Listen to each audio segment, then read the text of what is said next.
Good evening, beloved brand. Here we are, another edition of the video shoot interviews, I guess you can call them, that are specially geared towards you. I got to be honest with you, this is my favorite part of the week. I love talking to people from that took different roads in the wrestling business, whether they're ring legends, whether they're performing today somewhere in the middle. This is the favorite part of my show, and as you know, usually I bring on people that I worked with, or people that are friends, or people that I've at least had a discussion with before. You know, R.D. Reynolds, who wrote The Death of WCW and was on the show. I was on his show a couple of times, so we really weren't strangers. But this is going to be a first right here because I've never met this guest before. I've never had a conversation with this guest before, but I got to tell you,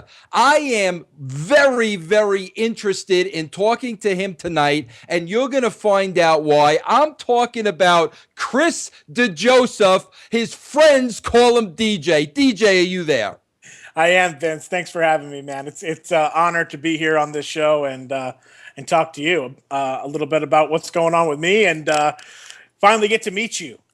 Hey, DJ, I got to tell you this, bro, and I'm sure you've heard this a million times before.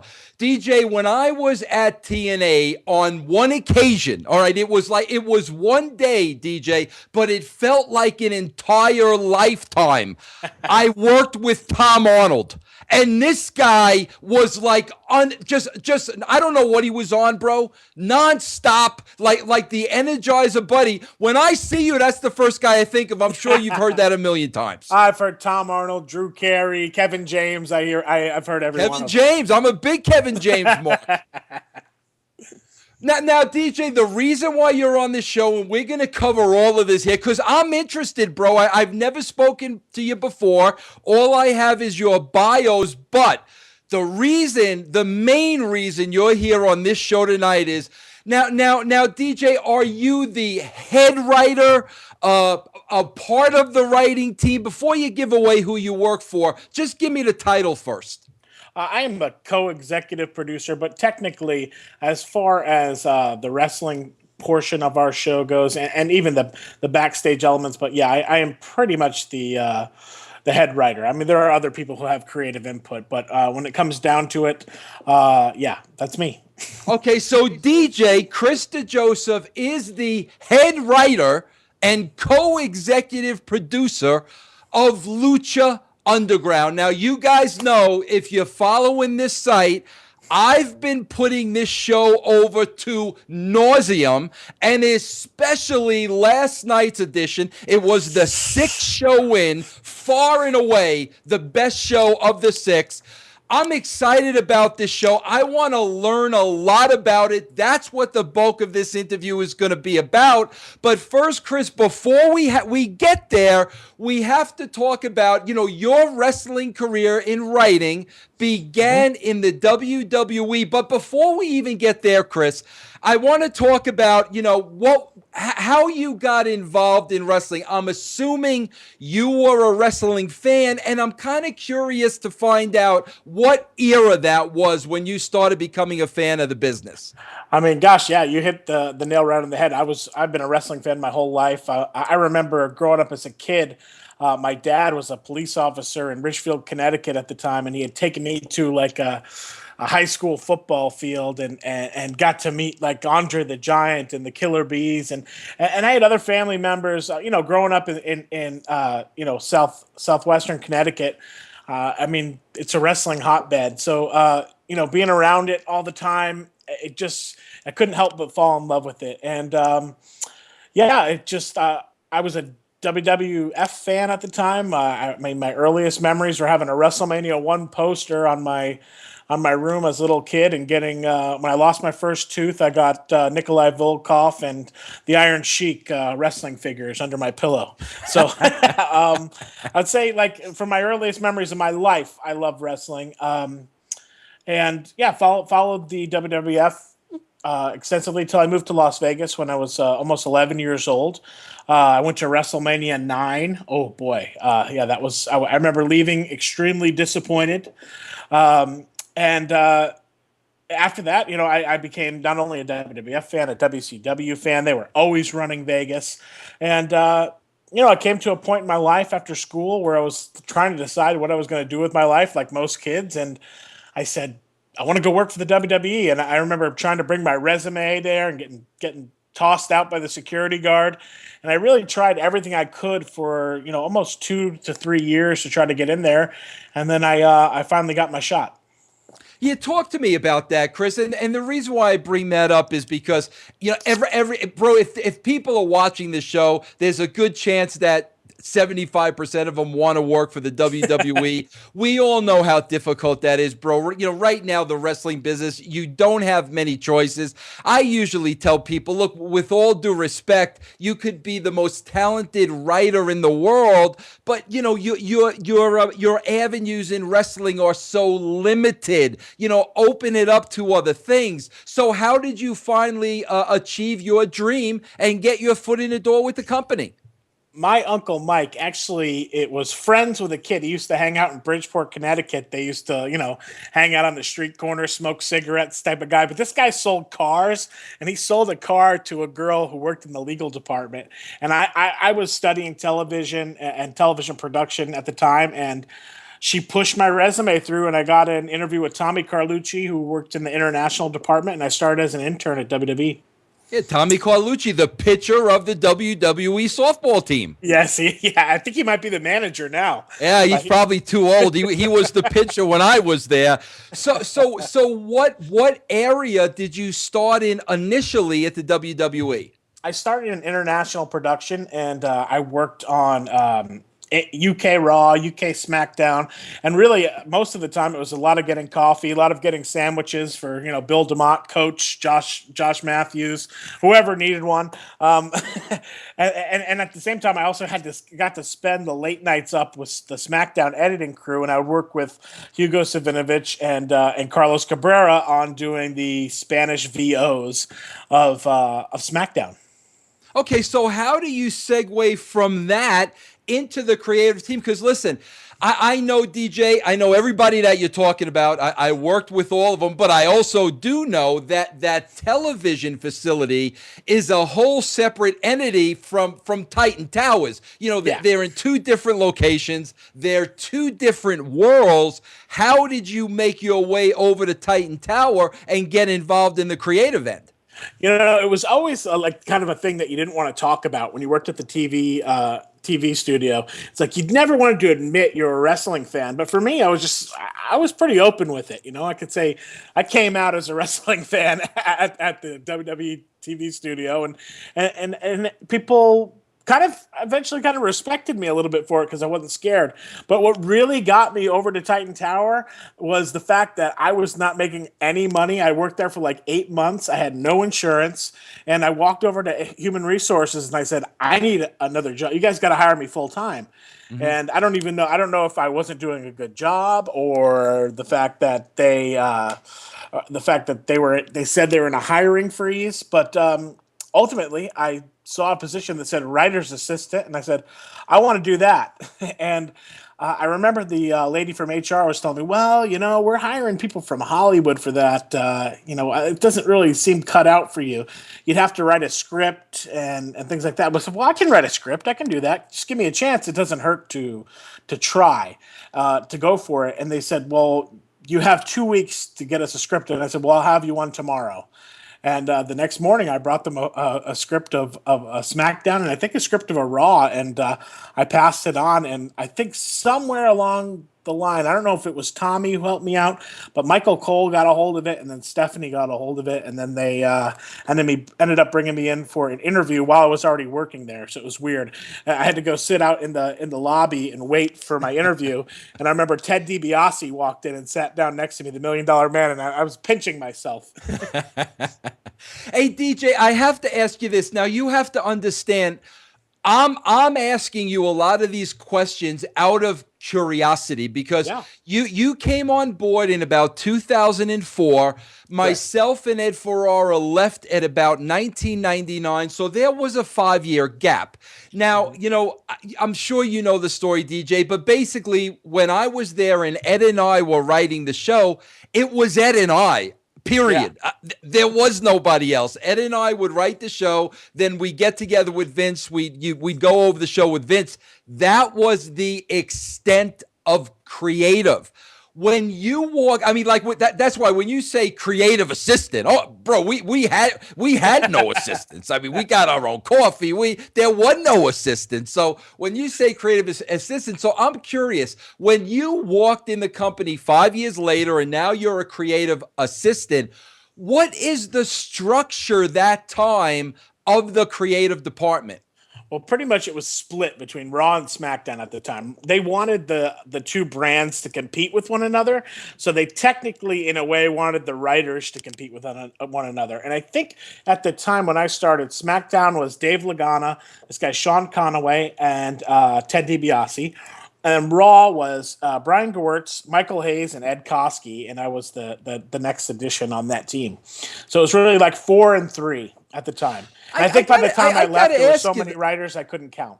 I got to ask you though, DJ. I'm a little curious. I mean, when you say, I mean, are they setting up the two teams of these writers? I mean, is Vince or whoever is orchestrating the structure? I mean, are they literally setting it up to be a competitive environment? Like, are you guys constantly on those teams, not only competing against the other team, but also lobbying for position within your own team? Absolutely. I mean, that was really kind of how it was at that time, and that was what they were pushing. They wanted us to stay together. I mean, we all sat in the same room, but stay together, but be separate. So we had our separate pitch meetings with Vince. We had, and at the same time, yeah, the groups are competing against one another, and yeah, that was kind of the way it was. I was fortunate because for like my first 3 months, Vince wasn't there at all because he blew out his quads at the Royal Mm-hmm. Rumble. Mm-hmm. So he wasn't there at all. So it was mostly Stephanie who was kind of directing it, but she was, she made her appearances here and there. She had other things to do. Now, DJ, I have to ask you this because that I've never heard that before, and that's very fascinating to me. Because listen, you're still in the wrestling business, and we're gonna, Yep. bro. Listen, I'm not here to talk about the WWE. That's Trust fine. me. I'm here to talk about Lucha, but I got to ask you these questions because now you piqued my interest. Listen, DJ, that's how I am. I got my questions here, but then you give me an answer and I got to make a left. I got to make a right. We're all over the place, bro. But listen, we all know, bro, and I've said this a million times, the wrestling business was built on independent contractors. These guys are competing against themselves. The mentality is still that way. It's not a team atmosphere. Everybody's stabbing everybody else in the back to get the Yep. spot. Politics, this, that, and the other thing. DJ, being in that environment, and you have no choice. That's what Stephanie wants. That's what it is. But do you think it would have been much more productive if it felt like a team environment, or in a strange way, was it more productive this way because everybody's trying to be the top dog? Yeah, I don't really know. That's a real tough question to answer, Vince, because I mean, when I went in, it's a Shark Tank, and I was warned before I even entered it. They're like, "You're crazy for going in there. Nobody lasts more than 3 weeks. Nobody." They had trial periods, and it's like nobody lasts that long. For the most part, you're going to be a goner. You're going to lose your job, and you just jump in there, feet first, and just try to swim with them and try to position yourself. And I will say, I mean, it taught me a lot about the business and how to survive on the road amongst the boys and stuff like that. Because in a way, it was like its own little fraternity. Then I had to get in with the bigger fraternity. So that in a way was a good thing, at least for the environment that it was. Do I think it's the best way to go about things? Not necessarily, but at the time, I was fine with playing the game, and I was fine with doing anything I could to rise the ranks. Well, DJ, we've just met, bro, and I see. This is the first time I've ever seen your glowing face. So no doubt, bro. You were going to succeed. That I can tell, bro, just because of your personality. I mean, I can tell that by talking to you for 5 minutes. You are the kind of guy that Vince McMahon is going to like, because so many people in that company are stuffed suits. Yes, sir. No, sir. When you smile, your face lights up like a Christmas tree. I know Vince, and I know he would like that, which leads me to my next thing, DJ. Yep. Bro, I'm searching you on the internet. I'm trying to get all these little tidbits, DJ, IMBD, all this stuff to find out about you. And then, bro, all of a sudden, I'm coming across these pictures of this guy with Hunter and Shawn Michaels, no shirt on, a thigh up his, a thong up his dairy ass, dancing around the ring, dancing up a storm. And I'm saying to myself, wait a minute.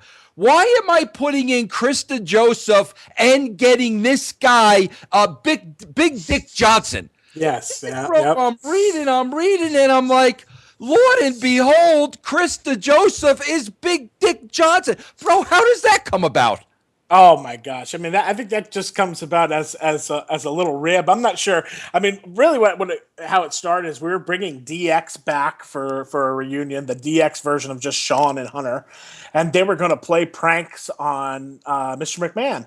And some of the ideas we were coming along with is like, what would Vince come across to know that they're coming? So we were throwing out a bunch of different ideas of him taking this kind of walk out of his office and running into, one thing after another, one roadblock after another. And I think at one time it was a mariachi band, and then somebody pitched like, oh no, what if it's strippers? And then the next thing it was, well, what if it's DJ as a stripper?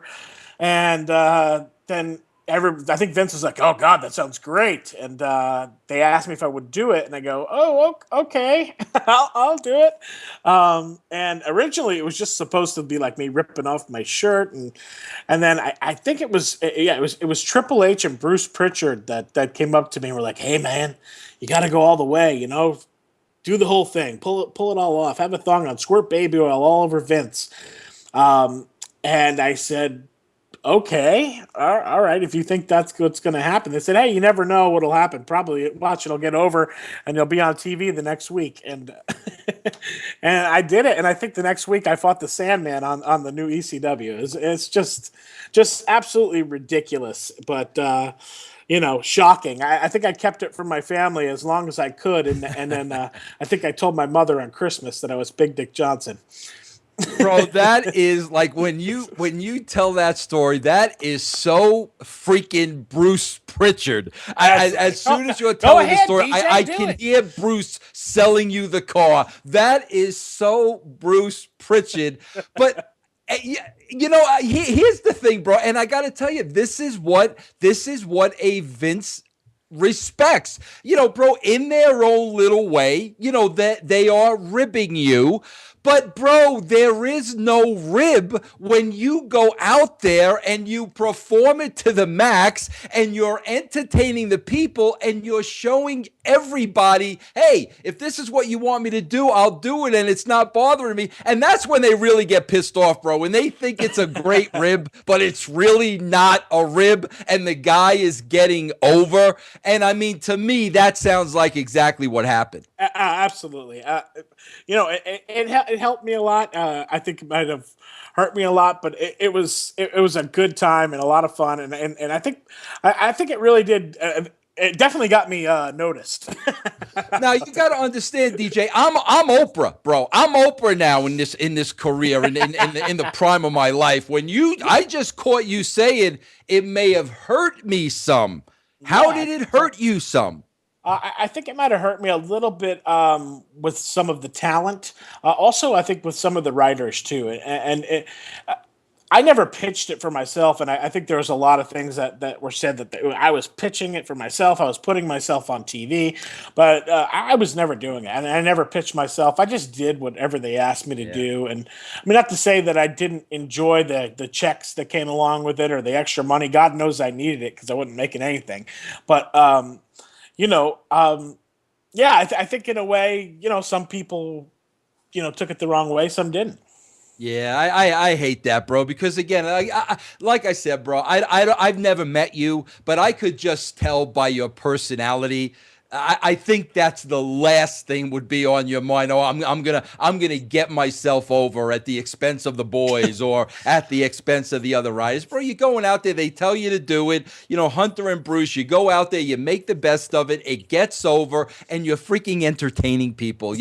But anyway, listen. I got one last WWE question because I don't care about this. There's a whole other thing I want to talk about. But Yes. now, correct me if I'm wrong, DJ, but I think you departed sometime in November 2011, which, so then you've been there for about 7 years, which is a Yeah. nice little run. But Yeah. what led to that departure? What led to that departure?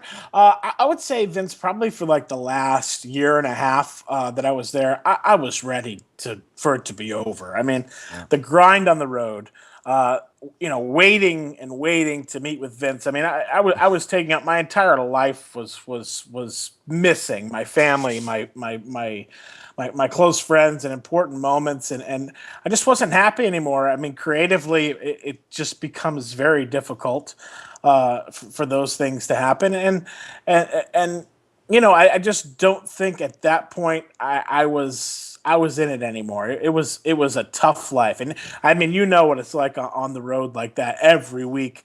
For 49 to 52 weeks a year, it's grueling, and then just to come back to the office and to come back and do the same thing, it was tough for me. I mean, you do get your compliments, but at the same time, you do get your, this is a shit idea, or this and that. So it came a point where I think it was time for me to go. I think that Vince felt it was a time for me to go.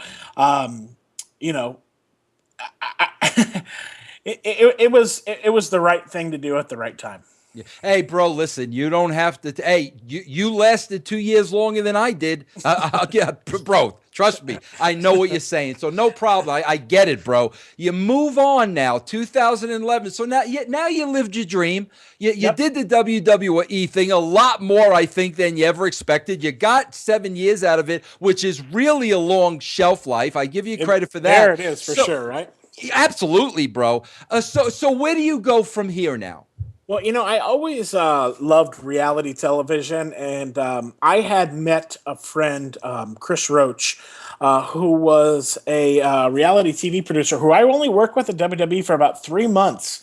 But we had stayed friends. We had got along creatively, and really had a creative connection with one another. And we had been talking, before I was leaving WWE, and I went and moved to California, and I started working on Big Brother, the show on CBS, and from there, other reality shows, Redneck Island with Steve Austin, Gator Boys. I mean, I've done every different kind of reality show there is. So yeah, that's really where I was up until last June. Yeah. Now, Chris, bro, I'm a huge. Listen, bro, I'm a simpleton. I'm the first one to say it. I'm a simpleton. I'm a reality TV guy, bro. That's all I watch. Occasionally, a show will catch me here, a show will catch me there. But bro, I'm such a mark for these reality shows. I mean, I watch True Tory. I watch Kendra on Top. I watch Mob Wives. That's what I watch, bro. I love reality TV. So let's get to the matter at hand. Talk to me about where you just left off. So you're doing all these reality shows. Yep. How does Lucha Underground now come into the life of Chris DeJoseph? Well, it's funny because I was convinced myself that I was after WWE, I was done with wrestling. I was happy where I was. I was making reality TV, having a lot of fun doing it, and I got a email from a girl, Liz Pena, who I worked with at WWE, who was also doing some reality TV show. And she said, "Hey, by the way, Mark Burnett is producing a new wrestling show. Do you have any interest in it?"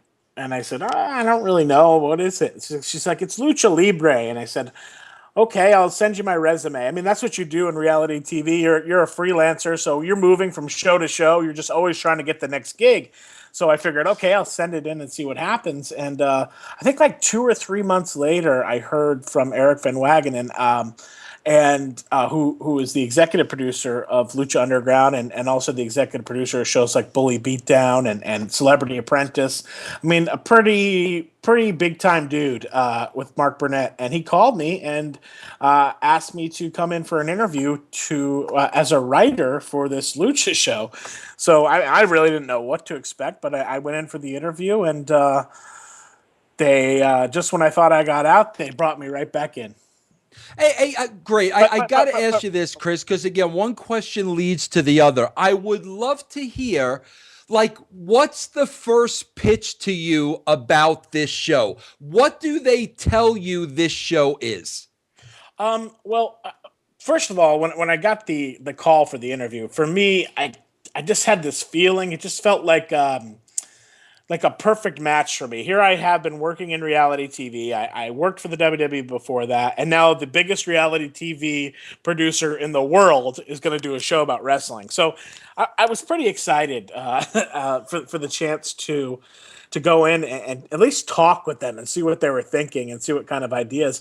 And really, what the first impression they gave to me is like, hey, we want to make a show about lucha libre. Lucha libre culture in Mexico it's part of the culture. It's not just something people just do on the weekends. It is ingrained in the culture of Mexico, and it's really the second most popular sport next to soccer in Mexico. And I'd been a fan of it before, and they really kind of talked to me about this El Rey network that Robert Rodriguez, the film director, had started this brand new network called El Rey, and that they were going to try to make an English language lucha libre show that appealed to second, third generation Latino Americans who spoke English. And I think the main thing that really kind of sold me on it right away is when they started talking about, we want to create superheroes for this generation and for this demographic, and not only for that demographic, but for all demographics. They see kind of, the United States is a melting pot, and it's a bunch of different people from a bunch of different places. And if you look at television today, a lot of Latino characters on television shows and movies are not necessarily always portrayed in the most positive light. So I really kind of thought this was cool that they were in a way trying to make like a Mexican Marvel in a way, and I really, that really attracted me to wanting to be a part of this show. Okay, so now you get the job, you get hired. Again, Chris, having worked at the WWE, now you get hired with this brand new upstart, Lucha Underground. You go to work. You show up at work. What's your first reaction? What's your first feeling having put 7 years at the WWE? Now you're working for a new program, and bro, I think I'm safe to say they're really television people, Chris, and they're really not wrestling people. So just give me first impression on the job. What's going through your mind? Well, first, I'm probably one of the only wrestling people next to Dorian Roldan Pena, who is the owner of AAA, and then Conan, who was involved in this as well because he's the booker of AAA. And this is kind of a joint venture between the El Rey Network, Mark Burnett, and AAA Lucha Libre. So those immediately are the only probably two people that I can really connect with on a wrestling level, except the executive producer, Eric Van Wagenen. He also produced Tough Enough and Legends House. So he kind of had an idea about the world of wrestling and what it was like. So he was good to have in my corner. here as you kind of we're going through the process of creating what this show is and creating our identity, and I think the number one thing that I felt happy about was that they gave me the ball, and as a group we decided it was like, let's be different. We don't want to be the WWE. We don't. And that was one thing I definitely didn't want to be. I mean, even from my relationships with the people in the work environment, I wanted it to be nothing like that. I didn't want it to be a culture of fear. I wanted it to be a culture of fun. Now, DJ, I have to ask you this question because this is what I love about the show, and I'm not going to get into it this deeply here. I'm going to save this part. A lot of the creative for the audio version of the Swerve, but I have to ask you this, DJ. The thing I love about this show is every single week there's something different. And as a guy that's been a wrestling fan for 40 years, there's things that I have not seen in the wrestling world before. And I see it on a weekly basis. Now, DJ, having been in the same seat you were, working at the WWE, I also had WCW and TNA on my resume. Yep. I know, bro, like I had some wacky things in my mind and Chris, they never even came out because in the world of traditional wrestling in this nice little box, some of the things I had in my mind, I would have been buried. They would have laughed me out of the building. They would have killed me. Then by the time it would have got to a network level with a Spike TV and all that jazz, forget about it. Then all of a sudden, Vince Russo's a live wire, and Vince Russo's an idiot, and Vince Russo's this, and Vince Russo's that. And so, like, bro, so many things I kept in my head because I know in the structure of the wrestling bubble, let me say that, bro, bubble, they wouldn't have flown. Now, I would assume, bro, when you're working with TV people, and if, DJ has crazy ideas, whatever they may be, were you a lot more secure in pitching everything and anything because they were television people and you really weren't boxed into this little wrestling box rectangle?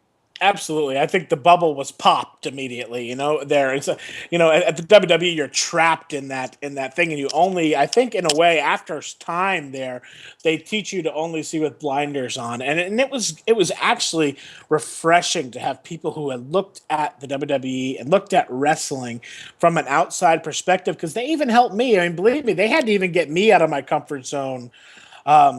To push me to think of this thing as a different thing and not to try to recreate a SmackDown or an Impact or a Raw. I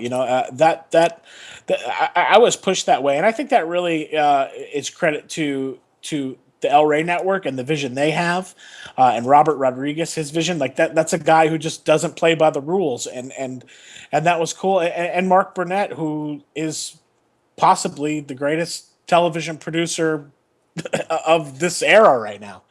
Hey, DJ, let me ask you this, and I'm sorry to interrupt you, but when you talk about Burnett and Rodriguez, are they on hand for a lot of this, bro?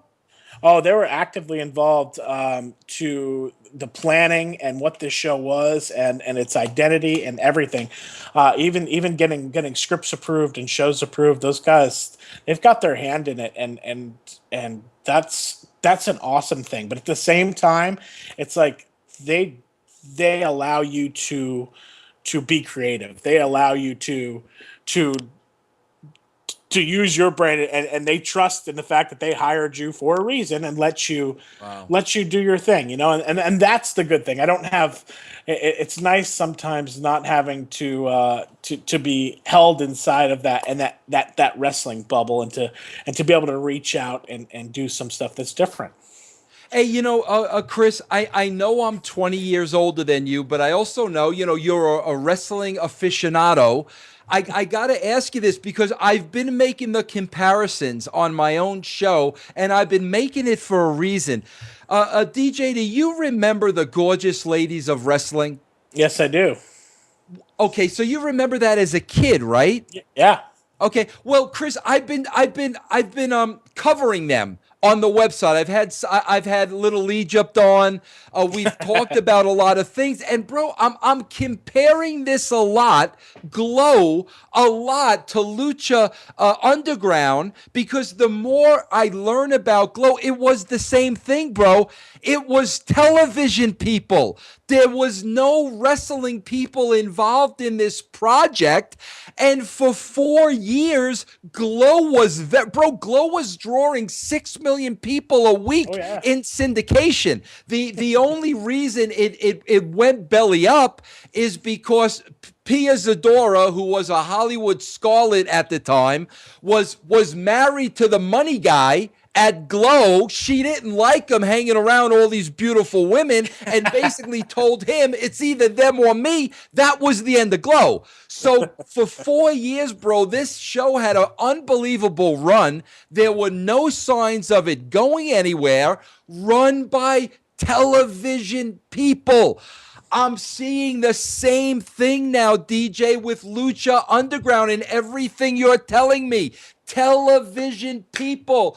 Bro, you know what I always say, DJ, and I want to get your comments on this. I always say, bro, the wrestling business is killing the wrestling business. I agree It's with the you. people that have been there forever doing the same things, training the wrestlers the same way, stuff that it doesn't work in 2014. It's old hat. Nobody's going to watch it. It's not relevant. Then all of a sudden you got this Lucha Underground. They're freaking TV people. It's a television show. It's not a wrestling show. Would you agree with that, bro? I'd love to hear your insights on that. 100% agree with that, and that's what they told me from day one. They said we're not trying to make a live event, we are making a television show, and that was our primary focus. And I love the fact that that's what we were making. Is I didn't have to worry about that. We were trying to make, in a way, the way I kind of saw it is we're trying to make the Breaking Bad of wrestling, or the Game of Thrones of wrestling, and really, you know, hunker down and tell the stories, stick to the stories and tell them, and you see what's working. Sure, you make changes on the fly, but stick to it. And that's the thing. I mean, these guys, they're good at telling stories. They're good at production. And they wanted to make some changes to the format, and I think it's been fairly successful. And we're just getting started. Bro, do you mind me asking you all these questions, DJ? Of course not. That's why I came on here. Bro, I'm a mark for this. I'm fascinated by this whole thing because, bro, DJ, look at me. You were there for 7 years. I was there for 5 years. We've both been in wrestling. I mean, bro, you're 20 years younger than me, but you've been a fan forever. So I just happen to be born before you. I just don't understand, DJ, as time goes by, and like you said, reality TV, it's not going anywhere. It's been going strong now since before the Attitude Era with the Real World on MTV. I mean, my God, we're going on 20 years of reality television, and it just boggles my mind how people in wrestling don't get it. And, DJ, I always try to find an excuse for them. And my excuse is always they're too close to it. They're too close to it. They got a show to produce every week. They're not able to take a step back and see why this product is failing miserably in 2014. So I make excuses for them. What do you think? What do you think the problem is with mainstream wrestling and ratings continue to go down, but nobody making any changes to the product? Because I think my experience there was everybody was always patting themselves on the back all the time. We're the best. Everybody loves us. We're going to get these great advertisers. We're going to go PG. We're going to get the the Marine Corps to be our sponsor. We're going to get this and that. They're always trying to be something that they're not. And I think one of the things that I always believed when I was there is like, why don't we just be good at what we are? And why don't we say this is what we are and be the best at it? And I've always found that WWE is trying to be something that it's not. And I mean, from my understanding, just nowadays, creatively, I mean, there's very few people. I mean, there's like 30 writers on the team, but there's very few people who actually have access to Vince. And I heard he just, he'll just rewrite everything and just put it out. And for me, it's like it almost boggles my mind that they're paying so many people to do that when he's just kind of coming up with everything there and changing everything just on the way he feels that day. Yeah. Well, DJ, I want to get back to you for a minute, bro, because I don't know you, but I'm very proud of you, DJ. Thank you very much. Thank you. Now you get hired, more or less. You told me about the interview as a, more or less a writer. That's how you were hired. But now, I'm just curious. Now you become a co-executive producer. Well, so what changes in your title now? How does your job change? That way. I actually got a phone call just to tell the story. It was like, and they told me, they said, Chris, sorry, we're not going to hire you as a writer. And I was like, oh gosh, that's too bad. I really wanted to be a part of the project, and I was kind of hurt. It was like, in a way, I'm like, all right, fine. It is what it is. I'm fine with my life. And they said, no, we'd actually like to hire you on as a co-executive producer. And at that point, I was like, okay, I'm in. Let's do this. Where do we start? When do I start? Let's start digging in right now, and let's start building this show. Well, DJ, let me ask you this. Obviously, bro, I know at WWE, when you're a writer, it's hands-on everything. You're producing, you're doing everything, bro. Yeah. The fact that they're calling you a writer is a joke. But as in your role here as co-executive producer, are you doing anything differently here you didn't do in your role at the WWE? Well, yeah, I mean, obviously, I'm handling a lot more talent issues. I'm handling a lot more corporate responsibilities and things like that. Overseeing, seeing different cuts, giving notes on cuts that I never got to do at the WWE as a writer. As a producer, I did. But yeah, I mean, it's pretty much in a way the same thing. I get to except I don't have to answer to Vince McMahon. So in a way, I kind of get to run some of those days at TV, at least wrestling wise, and the story that we're telling in the ring. And I get to write scripts and see some of those ideas come to life. Hey, DJ, is the language barrier an issue at all? Because that's what I'm curious about. You got a lot of, foreign-speaking athletes, a lot of them, here you are, a co-executive producer of the show. I know you have Conan, and I know you have people like that. But does that ever turn into an issue? It really hasn't been an issue for me so far. I mean, we have so many people on the cast and the crew that are bilingual that can translate. It's really kind of a nice multicultural crew, and it's a fun group, and everybody kind of chips in and helps each other, no matter what the language barrier is. I mean, I think in the same way, you're telling a story, whether you're telling it in English or Spanish. It's the same story you're trying to tell, and obviously the stories that we're telling in the ring are the most important, and those are coming through.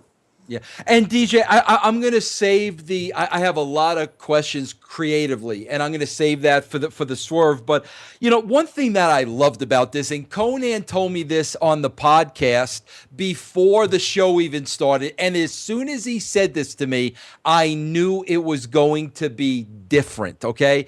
He mentioned to me that the guy that comes out as the owner, of the company Lucha Underground, his name is Dario Cueto, that he actually is a trained actor. They literally went out and hired an actor for that role, not an ex-wrestler, not a former wrestler. This guy is a certified actor. Is that correct?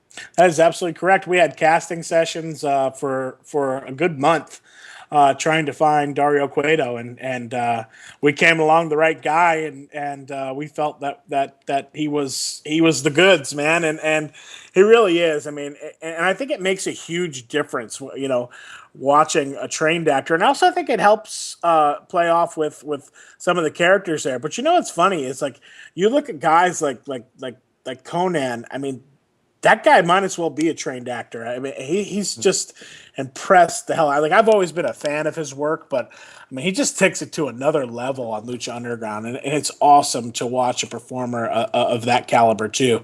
Especially when those two guys interact, it's just like I watch it, just loving every second of it. I got to ask you this. DJ. Bro, listen, we all know what it is to work with wrestlers. Okay, we know. Explain to me, bro, the difference between, working with a wrestler who's now the GM of Raw, or a wrestler in general, and literally working with, now you got a trained actor. He's not a wrestler. He's got to go out and perform this role.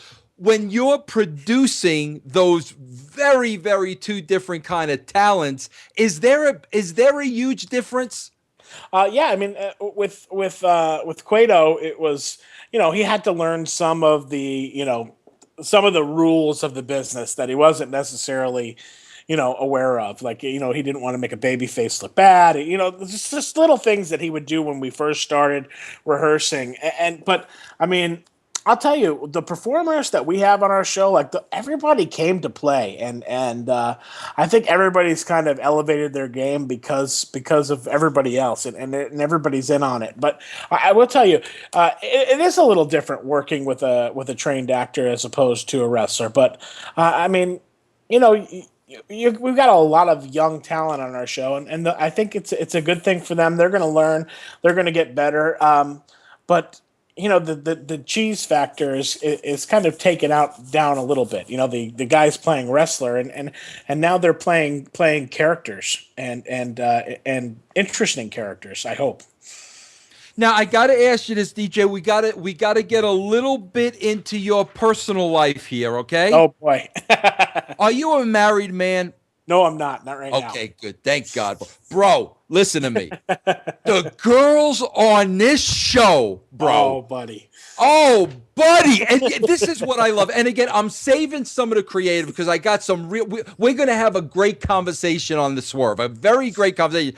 But, bro, every single episode, like every segment, I think, okay, I've just seen the hottest girl on the planet. Like, we start with this ring announcer, Melissa Santos. Yes, I see. I heard. I've noticed on Twitter that you're quite the fan of Melissa Santos. Bro, I got the big score yesterday. She's coming on the show, bro. She don't understand. I want to come on the show so I can look at her for an hour. But it doesn't matter, bro. You better be careful, Vince. She's a pistol, man.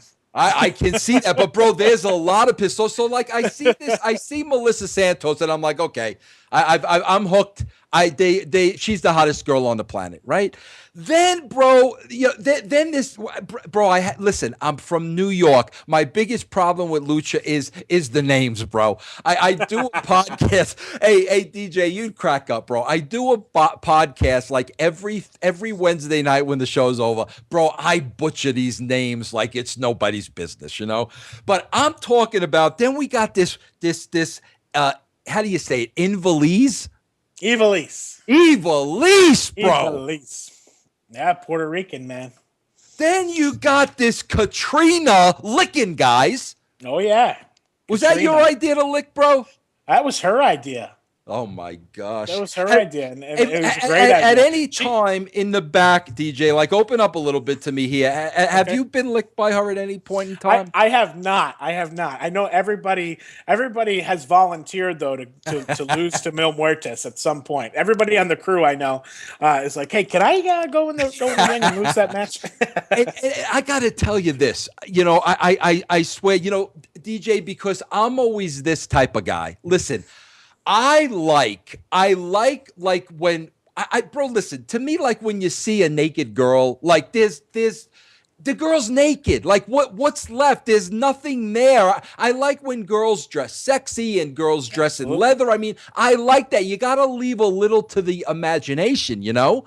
But bro, I got to tell you, the hottest thing in the world is when you have hot chicks that are wearing masks and you really don't know what they look like this sexy star character.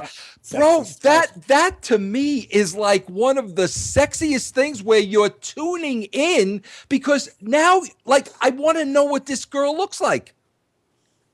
Yeah, I agree. I mean that she's amazing. I mean, you look at her and the way she's built. She's quite impressive and a talented wrestler and luchadora. But yeah, sexy star is indeed that extremely sexy.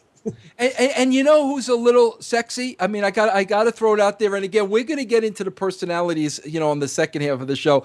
But you know, who's a little sexy to me, DJ. And I'm going to say he opened up the show this week. This Pimpinella. Bro, I popped huge. Hey, listen, DJ, I begged TNA, begged them to bring an Exotico in. And Yeah. we did. We had a guy there, bro, and something happened. There was some issues. He never quite made it to the show.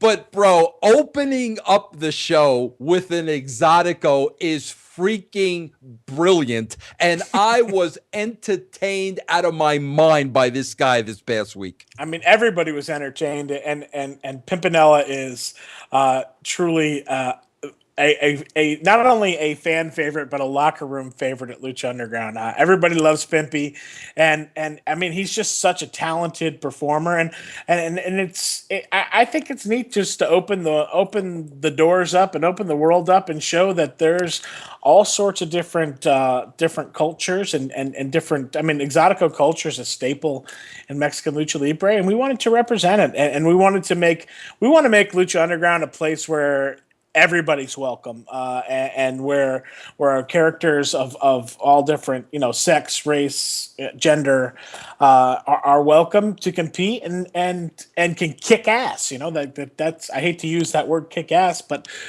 you know that's really what we wanted to show is that anybody, regardless who you are, you can be a star out there and you can kick butt.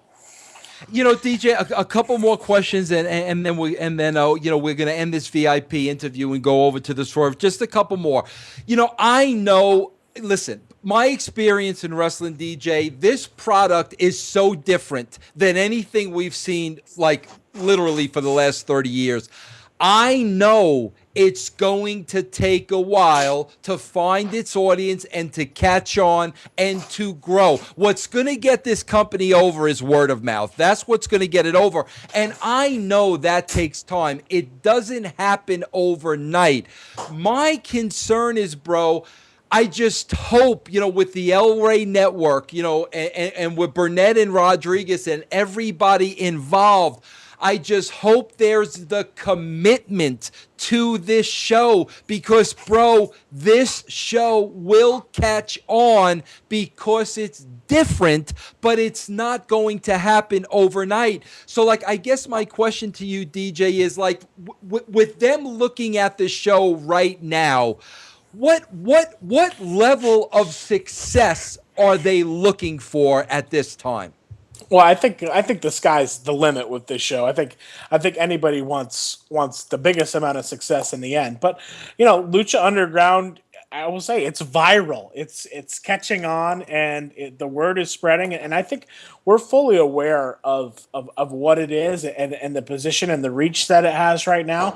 And I think our opinion is if we just keep putting on great shows, if we keep giving, you know, wrestling fans what they want and keep telling great stories, that the people are going to come. They're going to find it. We're going to build it brick by brick, and we're okay with that. And I think everybody is in this for a while. We're going to let this show develop. We're going to rock the world with this thing. I really feel it. I really believe it. And I don't know. You can just get this sense that we're changing the game a little bit. I think you're changing the game a lot, DJ, and this is what I put over, bro. You listen, even if it were bad, and even if some things were bad on the show, which they're not, there's nothing I really can criticize on the show, but even if things were bad, I accept that and welcome it because it's different. And when you're different, sometimes you're going to hit or miss, but thank God for being different and being a breath of fresh air. That's what Lucha Underground is. And listen, people, if you're watching this show, I am telling you, you need to tune in and watch, because every week you're going to see something you've never seen in wrestling before, no matter how many years you've been watching. And I just love the fact that guys like, DJ, just is daring to be different, is taking the chances, is changing the game of the stale and the formatted professional wrestling. And Chris, I know, bro, you and Lucha Underground are going to be a huge success.